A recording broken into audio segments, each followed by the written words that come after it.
and welcome to the PPUs. Let me start sharing my screen.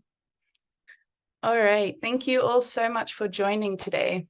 So this is the first PPU for the international market in a while. So thank you all so much for joining. So let's get going. So quick introduction from my side. I'm Sanne, I'm the moderator today. So I am a customer growth manager in the international market.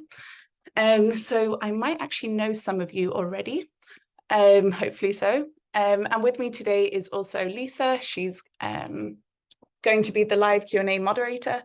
You might see her popping up now and then. And with us today for chat support are Erica and Connor. So they will be answering any questions that you might have. So let me close this. So they might be, they'll be answering any questions that you might have in the chat support. So please use that Q&A function at the bottom of the screen. And of course the upvote function as well. So let's get started. All right, so the agenda today, we're going to be focusing on attendances and absences. We're going to focus on P&D, whistleblowing, and then quickly on the upcoming releases. So let's get going. All right.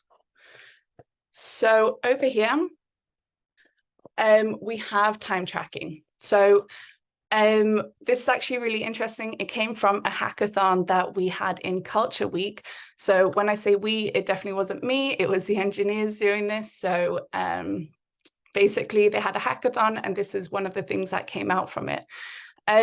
Basically, what this does, it allows you to it allows you the option of filtering approvals with alerts in the time tracking approvals page. So there's two different ways or two different pathways for this. We have the compliant time entries that don't have an alert, and these can be approved in bulk.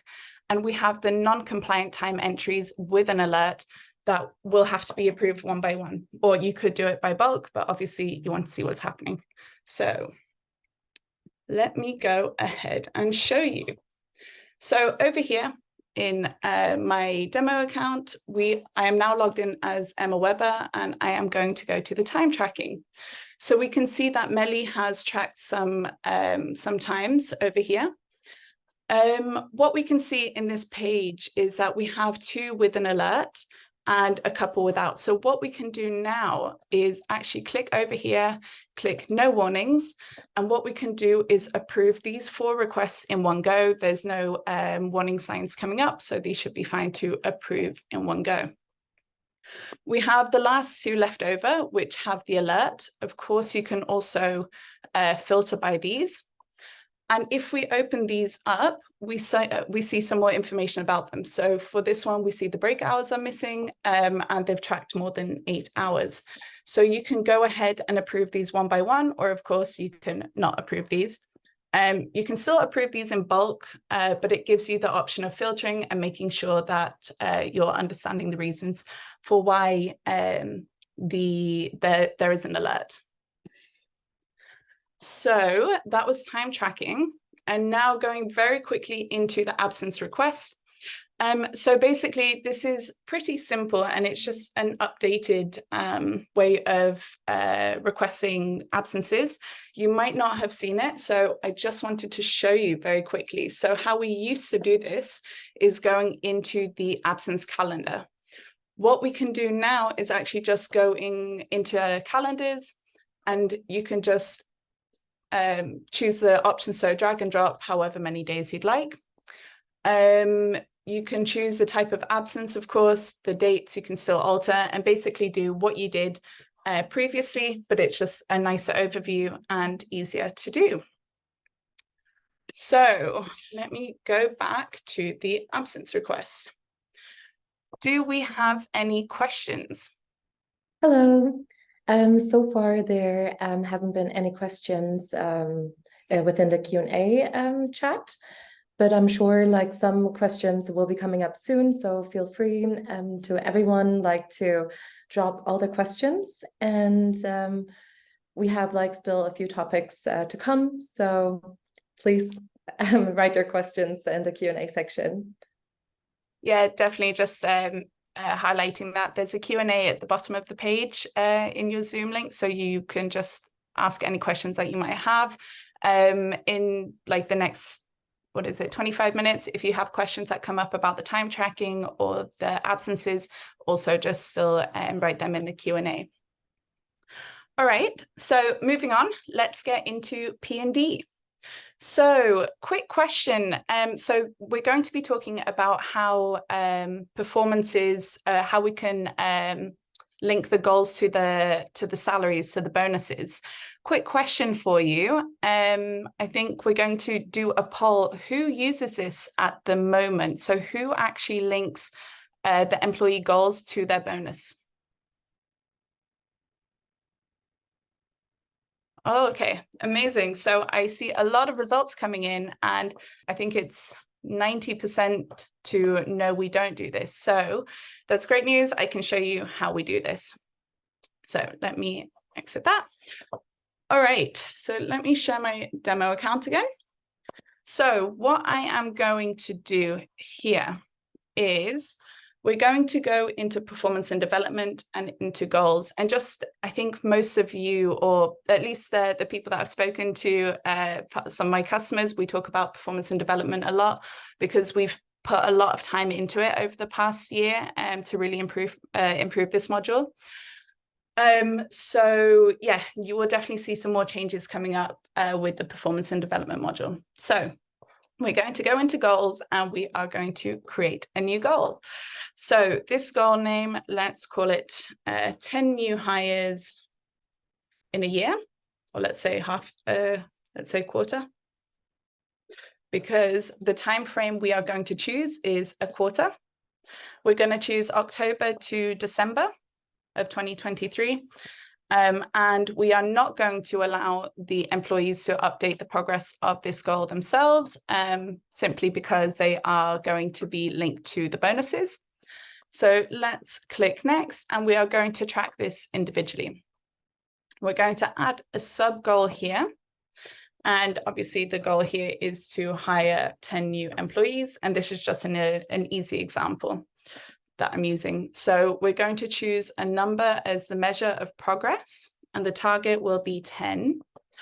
The category will be individual, and let's click next.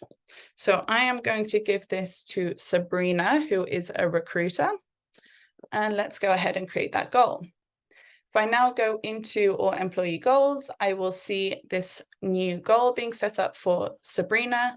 I'm going to update the progress, saying she's already hired 4 new hires in this quarter.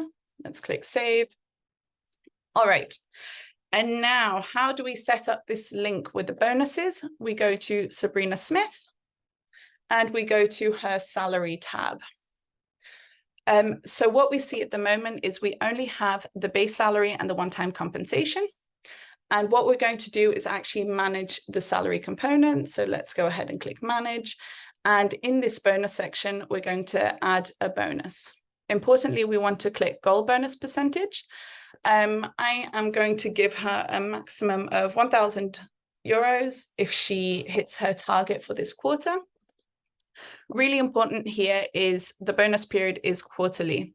So if the goal is a quarter, or you're measuring the goal per quarter, then the bonus period has to be a quarter. The system picks up by these bonus periods. So really important that if you choose, for example, half a year in the goal, it has to be half a year in the bonus period.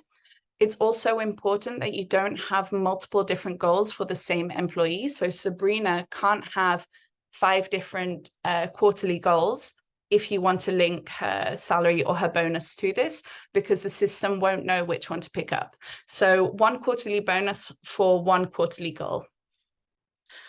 Change effective from the 1st of October, for example, and let's click submit. So now we see we've created this bonus, and we're going to go ahead and go back to the salary overview. And what do we see here? We see a little alert. And we can just go ahead and click this, and it will give the amount or the suggested amount. So I've just done exactly what I shouldn't have done, and I have a couple of different bonuses set up for her, or goals set up for her, I believe. So it's picking up on the wrong goal, but this is how you would set that up. All right. So that was how to link a goal with the bonus. And now we're going to go into a new update, the organizational goals. So this was only brought in, I want to say 2 to 3 weeks ago.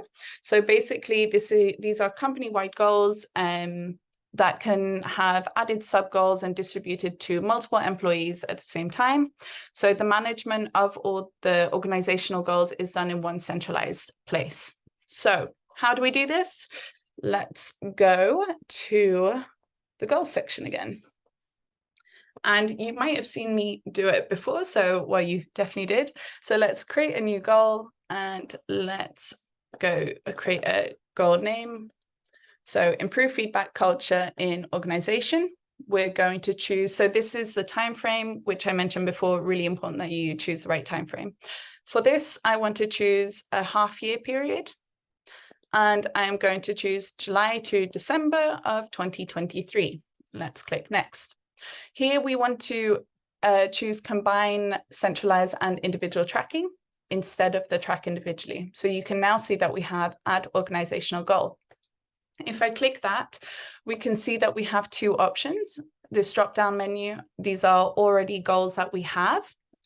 And over here, we can create a new organizational goal. So if I create a new organizational goal, we have to input the name, choose the measurement type, description, the category. Do we want this team, department, company, and then the custom weight. So I am going to just go ahead and choose improve feedback culture, because I have already created this goal previously. So you can add new goals to an already existing organizational goal. So custom weight, I'm going to say this is 30% important, whereas the individual sub goal that I'm going to add to it is going to be 70% important. So I will show you how this, or what this looks like, in a minute. So this sub goal name is going to be give feedback. Give feedback to 10 peers. Oh God, that's definitely wrong. Here we go. The measurement will be a number, and the number will be 10 for obvious reasons. The category here will be individual. And let's go ahead and click next. And let's give this goal to Matilda. Let's create this goal. So if I now go to organizational goals, we see that we have this goal, improve feedback culture, and we see we have 2 employees linked to this goal. I'm going to update the progress of this goal. So I'm going to say that we are 40% achieving this goal. Obviously, this is an example, so you would have your own goals. So over here, I want to click View to Linked Employees, and we can see that we have Matilda, who we just created, and we already had Alfred Jones. So we've added another employee into this organizational goal. So I'm going to go ahead and click Improve Feedback Culture. And over here, I want to, in a minute, update the progress. What I want to show you first is this bar over here. So this 12% is a combination of the organizational goal and of the individual sub-goal. As we can see here, broken down, we see the improved feedback culture, which is the company goal, and this is 30% important. We are at 40% of this, and over here we have the sub goal, so give feedback to 10 peers. This is the individual goal, and this is 70% important. So this, what this means is the weighting of this overall goal. So the individual goal counts towards 70% of this overall goal. So let me show you. I'm going to say we are on track because she's already given feedback to 4 peers. Let's click save. And we see this bar changing straight away to 40%. So that is the organizational goals. Do you have any questions? So a few questions have arisen within the Q&A section. The question by Galina is it just for KPI goals or any soft goals like within the performance and development section? No, definitely. This is also for hard goals. So I have used this as an example, but definitely if we look at over here, let's just call this XYZ for now. To say this. If we, I'm guessing this is to do, well, actually either, we can just say individual for now, but if we choose a measurement type, we can choose this for numbers. So your goal can be anything you want it to be. You can have these by number, as I kind of explained with the hire 10 new employees, that's a hard goal. And yeah, so it's completely up to you. The important thing is just having that measurement, yes, no, percentage or number. So I hope that helps. I hope that explains or answers your question. Perfect, thank you. And we're coming to the last question now, which will be by Isabel. She asked if an employee can only achieve one goal or multiple goals, or was it just one bonus?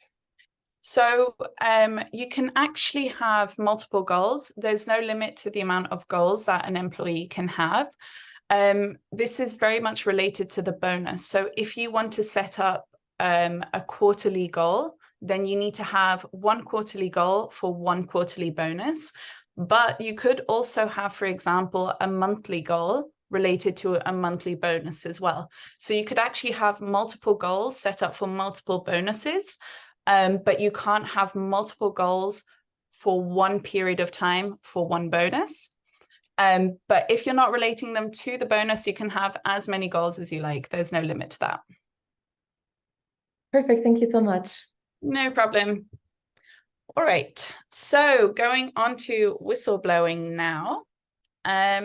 So I won't be talking in too much depth about whistleblowing. I think some of you might already have heard some about whistleblowing. It's also a bigger topic, so I will just kind of skim through bits of it. But of course, if you have any questions after, we'll be answering some questions. And if you'd like more information, then of course you can contact your growth manager, or yeah, we also have web demos for these. So what is whistleblowing?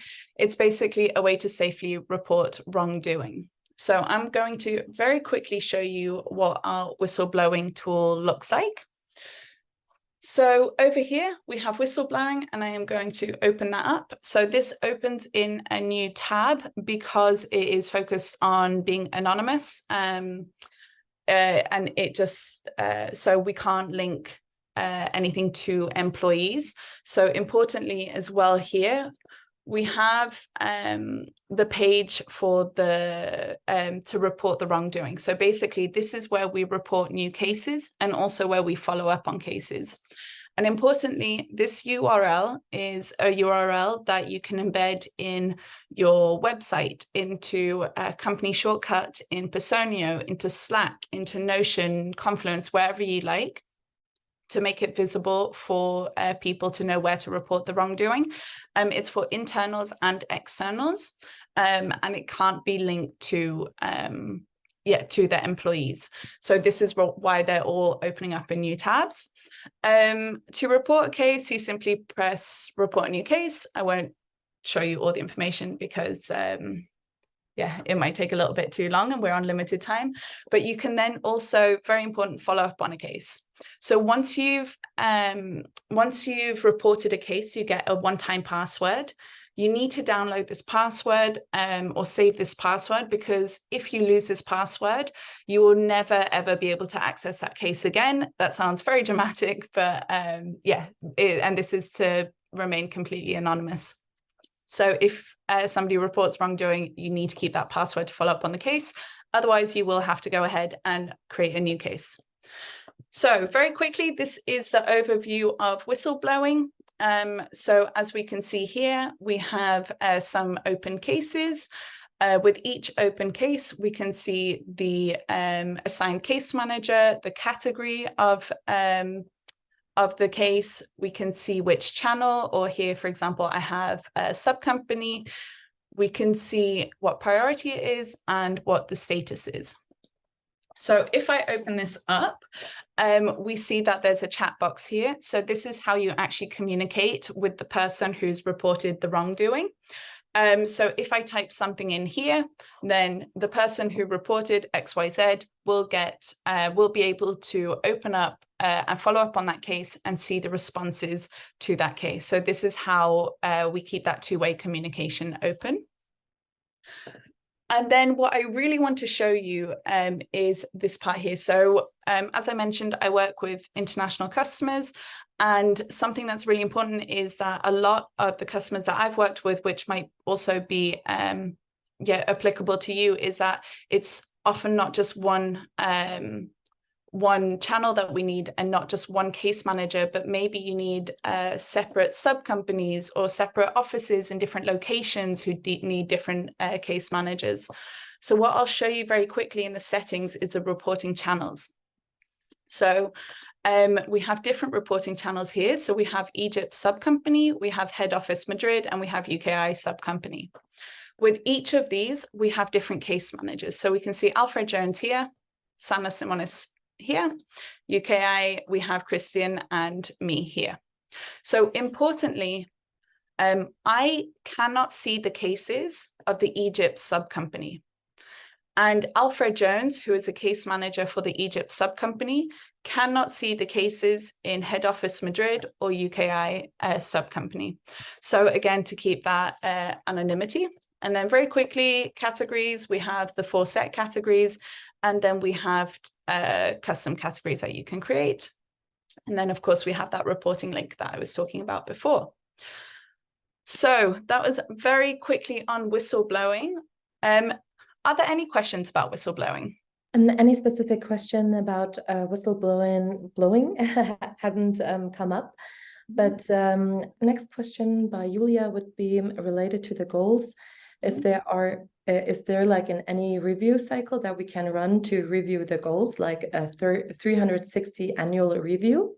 I'm not 100% sure what you mean by that.